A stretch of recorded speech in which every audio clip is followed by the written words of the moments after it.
भैया गऊ के जैसा कोई संसार में धन नहीं है। संत क्या कर सकते हैं? देखो ये कर सकते हैं, मछुआरे को भी गोभक्त बना दिया, गो सेवक बना दिया।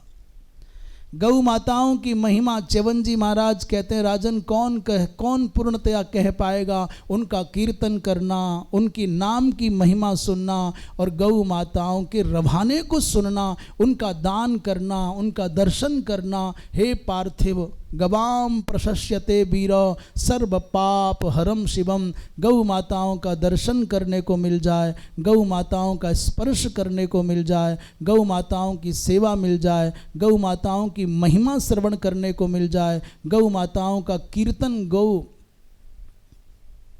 की महिमा कहने का सौभाग्य मिल जाए, तो राजन इस संसार में उससे बढ़कर के पाप विनाश का सर्व मंगल कारक कोई दूसरा उपाय नहीं।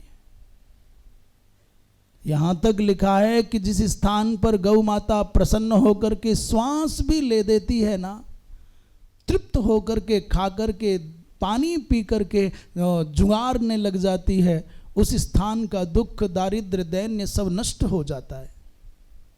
गौ माता लक्ष्मी का मूल है, गौ माता पाप रहित है और मानवों को अन्न तथा देवों को हवि गौ ही देती है। गाय से बढ़कर के मनुष्य का कोई हितैषी नहीं है, इस मानवता का संरक्षक नहीं है, इस सृष्टि का आधार नहीं है। गावो लक्ष्म्याः सदा मूलम गोषु पापमान विद्यते। गौ में कुछ भी अपद्रव्य नहीं है, त्याज्य अंश नहीं है, हेयांश नहीं है। अन्नमेव सदा गावो देवानाम परमम हविः। अन्न का तात्पर्य, बोले गौ माता है तो उसके गौ में से खाद बनेगा, तदन्न होगा, अथवा गौ माता का जो दुग्धादिक पदार्थ है वो सब अन्न पदवाच्य है, वही तो जीवन देती है। स्वहार स्वधा का आधार गौ है। गावो यज्ञस्य नेत्रो वै तथा यज्ञस्य तामुखम, वो यज्ञ का मुख भी है और नेत्र भी है।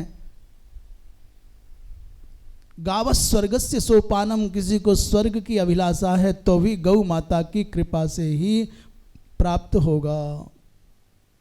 वृंदावन विहारी लाल की।